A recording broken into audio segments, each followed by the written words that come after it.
Hello and welcome to Series 6, Episode 4 of In Suspense, a podcast and vodcast for fans and writers of crime fiction. I'm Lesley and my co-host is the fiercely efficient and thoroughly nice Lauren North. Hello, that was quite a nice introduction. I don't normally get that, thank you. Well, it's all true.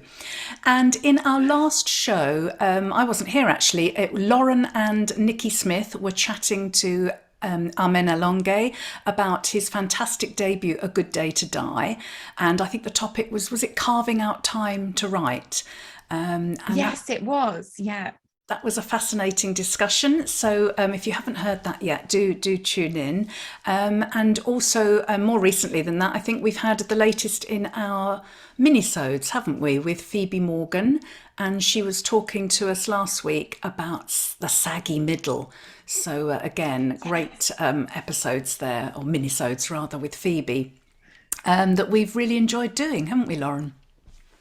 We have, yeah, and it's really nice to see them being so popular as well. It really is. And today our topic is our favourite and our least favourite parts of writing, and it's just going to be Lauren and myself chatting about that. So we've entitled we've called the episode entitled. What am I talking about? We've called the episode the best and the worst. But before we get on to that, I thought we'd have our usual update, because I haven't seen you for a little while, have I, Lauren? Well, actually, that's not true. I did see you socially, but we haven't sort of podcasted together for a while. So what have you been up to lately, Lauren? I have not been doing very much. I've just been finishing the first draft of my latest book, the Lauren North book, so my next thriller really. So I finished the first draft of that. It's really, really messy though. There's loads of spaces where I need to be like, add emotion here. I've just put loads of capitalization throughout. So yeah, it needs a lot of work. I'm really excited to get back involved in that. And that's about it really. Yeah, so we met for lunch, didn't we? And what was funny about that is we were meeting, there was 11 of us in total, but I like to get to places early, just so I sit down and feel like I can have a little breather. So I arrived an hour early, and who did I bump into in the toilets doing exactly the same thing? But Lesley, so we got to have a good little chat before anyone else got there. So that was really funny. No, well, I had to get there. I mean, what I've been doing. I do like getting places early, but I had to, unless it's a party when you want to arrive fashionably late, don't you? But it was the timings of the train were such that if I'd got the later train, I would have been rushing across London. So I thought, well, I'll get there early, have a coffee, blah blah blah. But yeah, no, it was lovely to see you. So we Lauren and I snuck in an extra prosecco while we were waiting for the others to turn up. So it was all good. Yeah, we got the middle seats as well, didn't we? Yes, so that we were the centre of attention, obviously. No, not at all. But so is that's what you've been up to? Yes, that's all I've been doing. What about you? I can't believe that's all you've been doing. I'm sure you've been very busy as well with children and ferrying people around to various things. What have I been doing? Well, I went on holiday for a week. That's why I couldn't do the last show with Amen Alonge. We went to Alnwick I've been saying it's in Northumberland, but actually it isn't. It's in Tyne and Wear. But it's kind of Northumberland-y, isn't it? It used to be in Northumberland, I think. I'll be corrected on that, I'm sure, by listeners from the northeast. But it's absolutely beautiful town and so well connected. I mean, I was thinking, God, it'd be nice to live there because beautiful beaches and an hour and a quarter on the train to Edinburgh, half an hour away from Newcastle. It was great. Had a fantastic time there. Went to the brilliant and very famous second-hand bookshop called Barter's Books, and that was amazing. I mean, it's in the former railway station, so it's a huge building.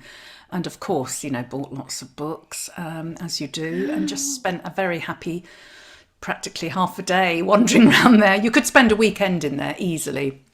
What else did we do? Oh, and Milo was born. My second grandson finally showed up. And so that's very exciting. So now we've got two grandsons, Phoenix and Milo. And we're going to see Milo this weekend. So I can't wait to get my hands on him. And what else did we do? Oh, I went to the Capital Crime launch party at Goldsborough Books last week, and that was really lovely because it was a nice sunny evening, and so everybody spilled out onto the street, in Cecil Court, and that was really nice. Looking forward to that event in September. So, listeners, if you haven't booked your tickets for Capital Crime yet, check out the all the authors who'll be appearing, because it's a really, really impressive list. I mean, I'm not including myself as being impressive. I hope you understand. You should do. And anyway, I'm not on a panel. I'm interviewing. I think it's Shari LaPena and Nikki French. So that should be really good fun. But yeah, apart from the wonderful authors' lunch we went to, that you've just been speaking about, which was lovely, wasn't it? Seeing everybody and just chilling out and relaxing. That was really lovely. Yeah. So It was nice. I was tired though afterwards. I feel like I need to up my game before Harrogate, because I felt quite drained. Well, I think that's understandable, isn't it? Because I was thinking, because I've done loads of other things as well this week, meeting friends and dashing around here, there, and everywhere. And I think it feels like I've gone from 0 to 60 miles an hour in the space of a couple of weeks. And it's going to take a little bit of getting used to getting back into the swing of things. And you do need to pace yourself, don't you? You do. And you've got your publication day coming up as I well. have, So you're all set for that? Yes, I have, and I've got my lovely hardback copies. I really love this. It really pops. It's really lovely. So yeah, it's so nice to get those in your hand, isn't it? And and you'll be getting your first hardback next year, won't you, Lauren? God, that's going to be so exciting. So exciting. Yes. So getting ready for that as well. Yes, that's always an exciting time. Stressful but exciting at the same time. So, are we going to start talking about our topic now, or do you think we should?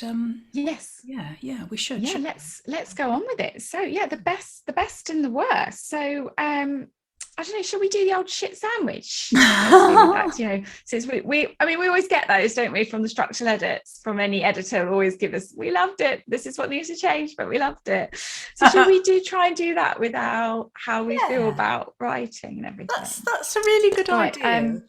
So should we start with what's one of your best bits then, Lauren? Well, interestingly, and the best bit for me actually is the bit I'm just about to do, which is where you've written a first draft and you know it needs loads of work, but the words are on the page and all you're going to be doing is making it better. And I really love that stage of like scribbling over a manuscript. I print it all out and put it all in a big binder, and then I just write all over it and just really feel like I go to town and sort of expand on some of the themes. And I thought that's when I feel like I really get to know what the book's about, which is I think quite late in the day, I think, for most people to learn that when they've already written a first draft. But that's my process. So yeah, I love that stage of feeling like I'm making it better. Yeah. What about you for best bits? What's your top? I think the best bit is when the writing's going really well. I think when you're in that sort of first draft stage, and I mean that can be a difficult stage. Obviously, it can be really challenging, as we both know, as everybody knows, I'm sure. But also when it goes well, when there's a sort of section or a chapter or a scene that just seems to flow, you know that moment when you're kind of in the zone and you sort of just, the words are coming out and then you read them back and they're great and you love them. There's nothing greater than that moment. It just feels so good. And so the opposite is the worst bit, when it's not working well. But yeah, it really does feel good when the writing flows. And that's few and far between. Sometimes it's like blood out of a stone, isn't it? It is. And I think the funny thing about the first draft is you do get kind of like the best bits and the worst bits, because I really loved writing the first 30,000 words of the book I'm writing. But actually the rest was quite a struggle. And I think, that middle bit where you've had no real feedback, you don't really know if what you're doing is right, and you're just sort of ploughing ahead, and it's quite tedious sometimes and quite hard to keep pushing forwards. So I think that's probably on my worst list. So even though I love the first draft writing, there's still some bits of it that I really struggle with. Yeah, Writing the beginning is always exciting, isn't it? That's one of the best bits. Mm, And I think the dreaming a novel into existence, and that sort of before you've even put any words down, that sort of planning and creating and dreaming and thinking of all the different possibilities. And because in your mind it's this perfect perfect novel, isn't it? And then of course yes, um, yes. reality kicks in and you start to write it. But yeah, Yeah, that can be bad. yeah. I mean, also having a great idea is one of the best bits, I think, when you suddenly have a great idea for a novel or a twist or a hook and you think, oh, yes, that can be really great, can't it? Yeah, I do love that. And I always get, as I'm getting to the end of one book, it's like all the ideas of the next book start sort of shouting at me. And I'm always like, no, no, not yet. I'm not quite ready. So I've taken all the post-its down for the book I've just written, and I've now starting to build up the new one that I'll start writing next. And I'm just jotting down little ideas as they come and sort of plopping them up there. So when I come to plan it, I've already got a few things just in case you don't want to forget, do you? That's like the biggest fear, isn't it? Of forgetting. And do you have a sort of, I have a bit of a fetish for lovely notebooks and things. Do you like starting a new notebook with ideas in? Yes. Yeah, I love the notebook I've got at the moment is sort of a green leopard print, and I loved it so much that I bought three of them because it's just so beautiful.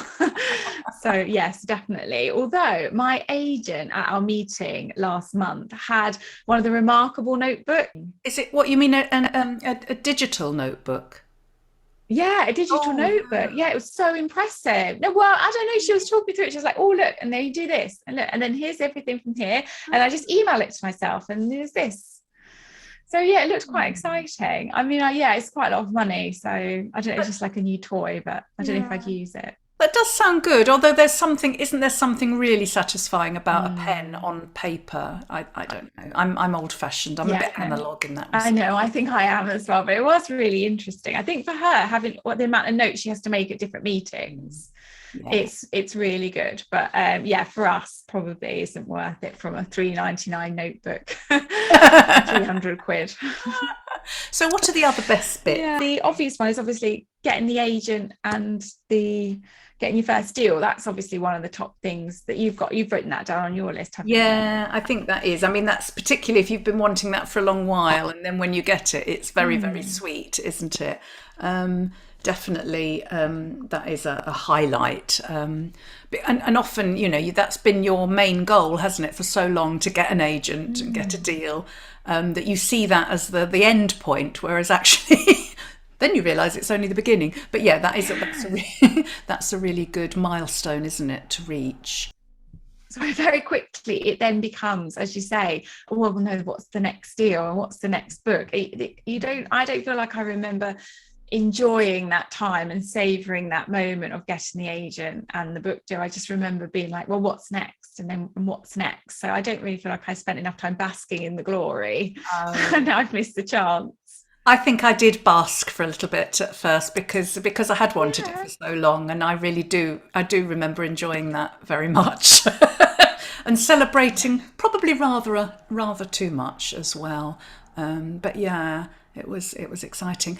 I also I very much liked the lead up to that day publication of my debut, and the sort of excitement and the launch, getting ready for the launch party and all that sort of thing. I enjoyed that because I had all my relatives and family were so pleased for me, and they all came. And I mean, it was a little bit stressful worrying about numbers and whether everyone would come or not, but on the Mm. actual night I loved it. I had such a I had such a good time. I really, really enjoyed that. What about you, Lauren? Did you like that Oh. bit? I don't really think I do enjoy that bit actually. I don't think I enjoy the publicity or the build up to publication and publication day. I think I find it a bit stressful and not what I want to be doing really. I think I just really want to be writing the books and sitting and writing. And I do love getting out for our author lunches and going to networking events. But when the limelight's all on me, I think I just find it all a bit too much. And I think I prefer just to be writing at my desk than having to do anything like that, really. Yes, But I'm yes. sure I'll get used to it. if I Oh. need to. I might not need to. I mean, I think you're right, though. It can be very stressful. I mean, I enjoyed the night itself and everything, but the worry of it actually not going well or nobody coming, all those sorts of things, they can be quite debilitating, can't they? And you're right, we're probably both introverts in a way, aren't we? And so we need that downtime. Yeah, and actually, I think I'm just remembering that with my publication day for The Perfect Betrayal, my debut, I think I'd found out the week before that they weren't going to take my book 2, and I had to write something else in 3 months. And I Oh, think that probably okay. put quite a dampener on the on the publication day, because I think in my mind I was like, oh, I've done it, I've written my next book before publication day, and actually I hadn't. So I think that Yeah. probably threw me a bit. I think since then I've always felt a little less on even ground and firm ground, I suppose. It's firm footing, is that the saying? Firm ground, firm footing. Yeah, whatever. We know what you mean. Yeah, actually, one of the things you've written down on your list as well, which you've sent me, which is good as well, is earning money. I mean, that's a real Yes. positive, isn't it? Yes. Because I think I think as authors, we spend so much time like trying to make it, and there's years of our lives that we've not earned a single penny from writing, and so when it does start to come in, it does feel very special. I think I still Yes. really enjoy that. I I do. always will. I do. Well, I think you'd be sort of unusual if you didn't. Although, of course, that for many authors, that can be the worst bit, the money aspect, because not many authors don't earn enough to earn a living from it. And that's so it's yeah. I feel very fortunate that I can write full time and earn a good living from it. Very fortunate and privileged, really, to be able to do that. It does go on the worst list as well for the other reason that it's so unstable. Yeah. And so there's no real knowledge of like 1 year. I think when I first got my first book deals, I thought that's the kind of money I could expect every single year after year after year. And it really isn't. It's such a fluctuating time. And I think that can be really bad, not knowing when your next deal's coming in. I think quite stressful Yes, you've got to be from a quite money side. organised, haven't you? Yeah, yeah, exactly. Mm. What else did I put on my list? Oh, doing events. Events is fun again, but that's kind of good and bad. It's great to do events because it's publicity. It's fun to meet other authors, and it's. But again, it can be stressful because you have to prepare, and you're in front. If you're not used to speaking in front of an audience, that can be a little bit scary. Yeah, so it can be. There's everything sort of got a good and a bad side, Can hasn't be it? both, can't it? Yeah, it's interesting how you liked all the publicity and the build up, and I didn't though. So like we are all different, aren't we? In what Yeah, we enjoy and what we don't enjoy. yeah. What's like from a writing side? What's the worst bit for you? Oh, the worst bit. Well, when it isn't going well. I mean, Mm. and I think the reasons it doesn't go well is when the plot isn't clear in my head. If I haven't planned sufficiently, or if I just don't know. I start with enthusiasm and knowledge of where it's going to go and how it's going to pan out, and then if that doesn't quite work, or I hit that saggy middle, yeah, sometimes panic. It starts off as a sort of low level panic, and you think, oh, I'll get through this, I'll get it, and then if it doesn't, that can really paralyze you. And then, of course, everything else can feel overwhelming, because obviously it's not just the writing, is it? It's all the admin and all the sort of work that goes around our writing careers. And if the writing itself isn't going well, then everything else seems like a terrible burden, doesn't it? You've got to do that as well as. So yeah, that can be Yeah. tough. What do you find that sometimes, Lauren?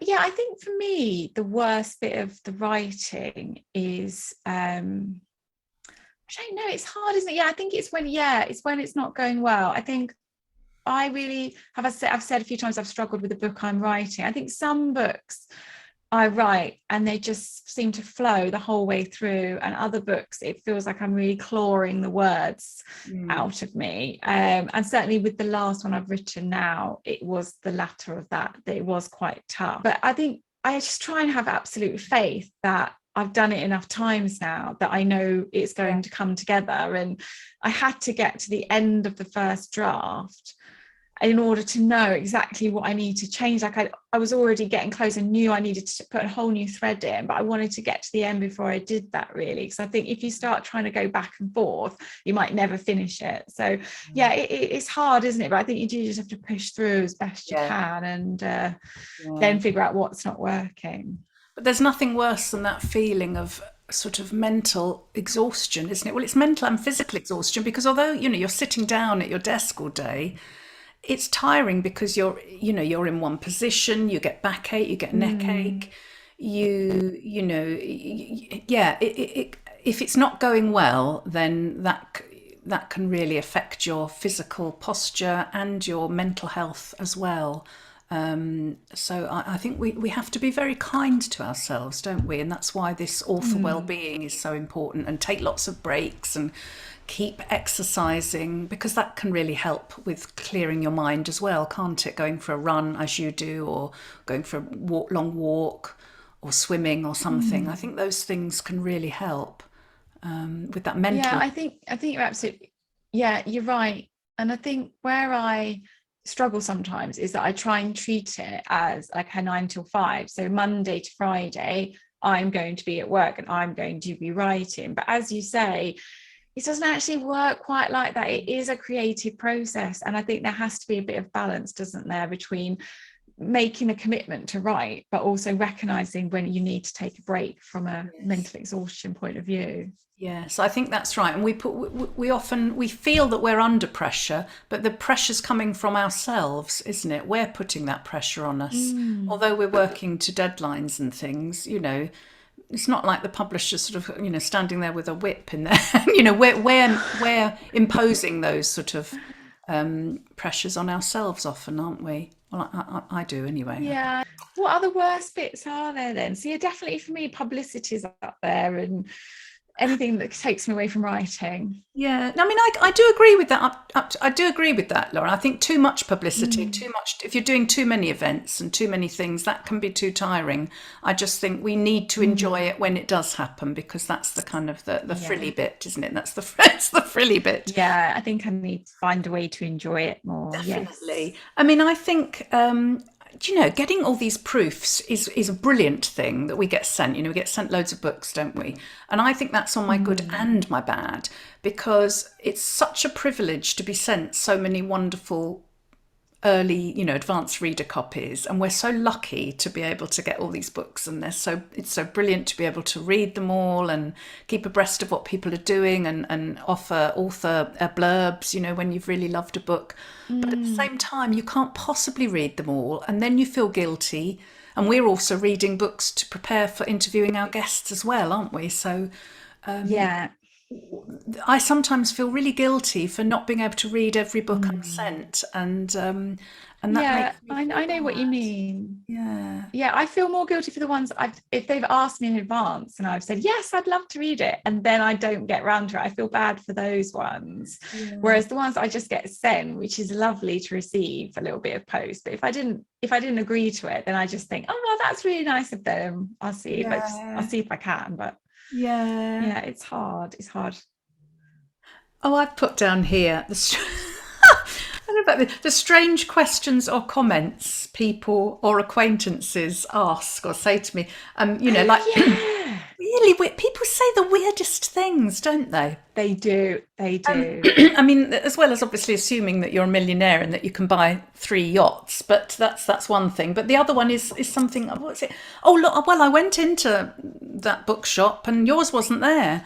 And you kind of think, well, what can I say about that? Did they?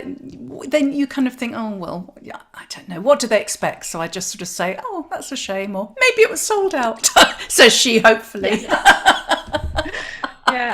I had hilariously one of my neighbours stopped me in the street and she said, I hear you're going to be a lady of leisure soon.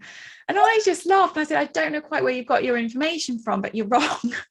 And she said, oh, but I saw your daughter and she said that she's off to high school in September, so you'll have all the extra free time. I was like, yeah, I work.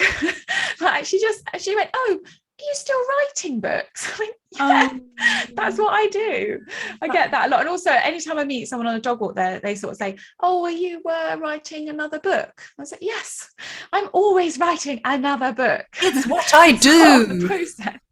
Yes, people do say, oh, I don't yeah, say to the another one. accountants. Yeah. Oh, are you still doing your spreadsheets for accountancy or anything? Do you? So, yeah, it is funny that. But I guess it is such an unusual job, isn't it? I think I do try and recognise the fact that it's different, and it does garner questions, I think. So Yes. I think another funny comment that I've had sometimes is you'll meet someone that you haven't seen for a while, you know, not like close friends or anything, but acquaintances or family members that you haven't seen for ages, and they'll say, "Oh, I haven't read your book yet," as if they've got to make an excuse. And I'm thinking, you don't need to say that. You know, it's not obligatory. You know, you don't have to read my book. And if you haven't read it, you don't have to tell me you haven't read it. You know. Yeah, it is funny, I think, isn't it? You do get exposed. I would quite like all the people in the village where I live not to read my books, I think. But they do. That's a good point, actually. You do feel exposed, don't you? You feel, you know, because you're open to sort of public scrutiny, really, aren't you? So that takes some getting used to. So one of the things that we've not put on our list is bad reviews. Actually, I've not bothered to put it on my worst list, and I don't think it's on yours. I just think we now don't bother, do we? We just don't look at them really. So do you know that is cutting for people. Yeah, it did occur to me that I could put it on the list because it isn't nice to get bad reviews, and sometimes there's one particular one that you think, oh, for God's sake, and it does sort of piss you off a bit, but. Like you, I don't worry so much about it now. I think I brought one up, didn't we? Our author lunch. I did a recently, not very good one. Yes. But you know what? It's to me, it's almost like amusing now. I just think, oh my God, look what this person's written. You know, why have they gone into such terrible detail? You know, couldn't they have just sort of passed it by? But I don't tend to worry about them now. But I think. It takes some getting used to, doesn't it? Having people write things about your books, and some people do. So I know some writers get very upset about it, but I just think you've got no control over it. Everyone's entitled to their opinion, aren't they? And they are, yeah. I think it helps because my husband reads my books first, and he doesn't really like them, so he likes to tell me in detail why he doesn't like them. And so I think as my first beta reader is really quite scathing, from that point on I'm like, okay, great, that's fine. So it doesn't get more worse than that. That's quite useful, though, isn't it? If you and it shows that you've got a very good, strong relationship, Lauren. So that's good. So that's an excellent thing. It is. We do. But it's just he's when he likes to read in bed at night, and that's when I just want to switch off and not think about writing. And then he goes, "Can I ask you a question?" and taps his pen. And I was like, "Oh, can it not wait till the morning?" We're not quite got the balance right yet, but I don't mind because he's not a reader. I think he's got I don't really value his opinion. I think if he was a really prolific reader, I would quite be interested to know what he thinks. But he last book he read was like Harry Potter, and then he's read mine since then. So it's been a while. But I suppose we should sort of round up the discussion with if we're doing the shit sandwich, we should go on to the better bit. Oh yes. Otherwise we'll end on having the book in your hands. Yes, definitely. Having the book and yours are on the shelf. Yeah, and look, mine are. Yeah, I know, it's lovely. I think that feels so real, doesn't it? I love them. I love them so much. I just want to stroke them and smell them. And another thing that I think is lovely is when you get when you get readers contacting you on Facebook or your website or something, sending you lovely messages or on Instagram or something and telling you how much they love your book or making a little Instagram story out of it. I mean, that's just, I think the joy of that never really goes away. That is always so lovely to see that, isn't it? It really is, and in fact it makes my day, and they always a lot of them start with, "I'm really sorry to email you." I was like, no, this is the best bit of my taste. Yeah, Really? that is a really lovely bit. Yeah. And I think probably the best bit, the very best bit, which we haven't mentioned yet, is just the fact that we get to spend our days making stuff up and living in worlds we've created, and how much fun we have. You know, it's a burning passion. You know, you wouldn't, we are not where we are through just like maybe liking it a bit. It's our absolute passion and our absolute drive, and we are where we are because of that, and we get to do that every day. And I think that's, you know, Mondays are my favorite day of the week because I get to wake up and I'm like, yes, I get to work again today. You know, it is lovely. It is. It's great. And I think, I'd say to all sort of aspiring writers, you've got to love it. And you don't do it for the publicity and the frills and all those, the extra bits, the icing on the cake. You must do it because you enjoy the process of writing. And that includes when it's really going badly and when you are tearing your hair out, because that is all part of the process. And if you can't sit with yourself all day and talk to yourself and tear your hair out, that's what being a writer is, isn't it? The most of the time is spent creating words on the page or on the screen now. So but I wouldn't swap this job for any other now. I absolutely love it. So no, I wouldn't. And a job came up the other day that my friends mentioned that was connected to writing but wasn't writing, and I did and ah about it a bit. And Andy, just my husband, said in the end, he's like, well, why would you take a day of your week to do something that isn't, everything you want to do and isn't actually building towards your dream? Why would you do that? And I was like, oh, okay then. Yeah, you're right. So I thought that was a good point. So, oh, he sounds great, your hubby. He sounds fantastic. He can be great. Yeah, sometimes. As they all can. Both very lucky, aren't we, to have supportive partners, because it must be very difficult if you're writing and you don't have that support. That must be hard. Yeah.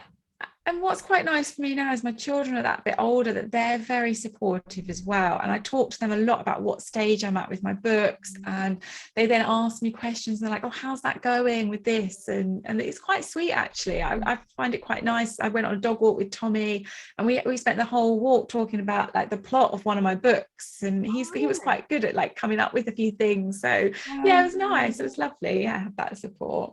But shall we talk about what books we've been reading? Yes, of course. Before we finish the show. Indeed. I mean, did you have any other best bits? Sorry, No, I think we've done them all. I mean, okay. Yeah, the best bit is the best bit is being able to do podcasting with my pal Lauren North. Oh, yeah. That'd never have happened, this has been brilliant. No, and I do love it so much. So yes, you're right. That is the best bit. Yeah, connecting with you. Oh, and you've got a best bit coming up as well, because aren't you interviewing Jack Jordan at his launch next week? Yes, and that is tonight. That's happening tonight, Thursday, the 26th of May. I am interviewing Jack Jordan for his launch at Colchester Waterstones, and I'd say come along, but it's sold out. So yes, it's going to be lovely, and he's having such a wonderful week on social media this week, like looking at all his pictures, and he said he's gone a bit viral on TikTok, someone's commented, are you the third Jedward brother? I know, I thought that was hilarious. On the interview. Hilarious. So funny. No, I'm really sorry to miss that. Unfortunately, we're away this week, but this Thursday. I mean, we're not filming this. We're not doing this on Thursday, are we? It's Monday when we're recording this, but of course it'll be Thursday when it goes out. Thursday's when it's happening. Yes, So, I'll be thinking. Yes, that is another great bit. Yeah. Thank you. Yes. What books we're doing? Who's going first? Do you want to go first, or shall I go? You go first. Okay. I told you I went to Barter's Books, which is the big second-hand bookshop. I bought a book which I don't know anything about it. I just like the look of it. It's by Francine Prose. It's an old book. It was written in 2006, I think. And great name for a writer, Prose, and it's called Reading Like a Writer, a guide for people who love books and for those who want to write them. And I just kind of skimmed through it and thought, that's kind of the book, sort of book that I would like. And then I also bought Joanne Harris, A Narrow Door, which I'm very much looking forward to reading. It's set in a school. It's set in St Oswald's School. It's a psychological thriller. Oh, that's different for her But then. it's a sort of, yeah, I'm looking forward to reading that. I heard her talk about it on a podcast. I couldn't resist this one, How to Kill Your Family by Bella Mackie. Yes, I've heard so many good things And about that's that. doing really well, isn't it? That's charting quite high at the moment. So, Yeah. yeah. And I went into it's called the Accidental Bookshop in Alnwick. So that's an independent bookshop. It's the same, it's part of the chain. You know, when we went to Whitley Bay Yes, and we with went the to forum. the Forum, which is part of the Bound, Yeah, three the bookshops Bound, that's it, in yeah. the northeast, and the Accidental Bookshop is part of that group, and that was in Alnwick, and that's a lovely little bookshop. And I bought the latest Jennifer Egan, the Candy House, and it's a lovely signed edition. So Ooh, I fancy. treated myself to that. But you know, yeah, I've got so. Oh, I also bought the second cut. That's right. Oh, and I bought this, Margaret Atwood, Burning. Oh, yeah. I think I talked to you about that last time. And this one is really good, Louise Welsh, the second cut. So, Oh, looks lovely. but I think there's a difference between buying books and reading them, because Oh, yes. I shouldn't really be buying anymore because I've got so many still to read. But you just, Yeah. oh yeah, keep them coming, keep them coming. Yes, yes. So What about you? So this was a book by Elle Cook called The Man I Never Met, which is romantic fiction. So that's actually Lorna Cook is it's the pen name of. Okay. And she normally writes historical fiction, and she lives near me, so I know her quite well. And I asked for a copy because I love these kind of books. And it's my book of the year, Lesley. I just loved it. I you know how I like to go to bed early. Well, I stayed up till 1 a.m. reading it. I did, and then I woke up at 6 and just started reading it again. I loved it so much. Wow! I tell you what, that is a huge recommendation for you. I know. So I want to blurb it, but I just can't quite find the words that show how much I love it. So I'm trying to think about that. Yeah, absolutely. It was just such a beautiful read. And then I've received The Binding Room by Nadine Matheson, her second, which I'm really looking forward to reading. And then I've got also The Blame Game by Sandy Jones, who we met for lunch the other day, didn't we? So I love her writing. She writes very similar stories to me, so I'm looking forward to that. And then I did also get sent Michael Connolly, The Dark Hours, which I've not read any of his, so I'm looking forward to giving that a go. You know, I've been sent that as well, but I was sent it with a publication sheet for another author. So I think someone somewhere put the wrong things on. Yeah. But yeah, I'm quite happy to receive books, so it doesn't matter. And then yes, so I'm going on holiday next week, and I have saved 2 books I'm really excited to read, which is the Family Remains by Lisa Jewell. I'm reading that on my holiday, and then The Bay by Ali Reynolds, which I can't wait to read. Which is her second one. Is that the second one after was Shiver? Yes, yeah, it's the one about the surfing. So because when we had her on and she was talking about it, it sounded so good. So when I saw some copies, I emailed the publicist and said, could I have one, please? So yeah, they're my holiday reads. I'm looking forward to them. Fantastic. Oh, that's brilliant. Well, I think that's probably, is that all we've got time for today? Yes, I think it is. Yes, that's rounding us up. Well done, everybody, if you're still with us and you've survived listening to the two of us babble on. Prattling on without a guest. We've been our own guests today. But if you haven't enjoyed listening to us prattle on, then fear not, because our next episode will be back to normal and we will have a guest. And I think we're speaking to Penny Batchelor on we haven't come up with a snappy title for it yet, but I think we're going to be speaking on various things, diversity issues, plotting. It's going to be a great discussion. So great! I'm looking forward to that one. Looking forward to that one, and don't forget to tune into our minisodes with Phoebe Morgan. Now, what's this week's one? It is characterization. The next one. So yes, that's a good one. Yes. So for now, it's goodbye from the two of us. So goodbye. Bye. Bye.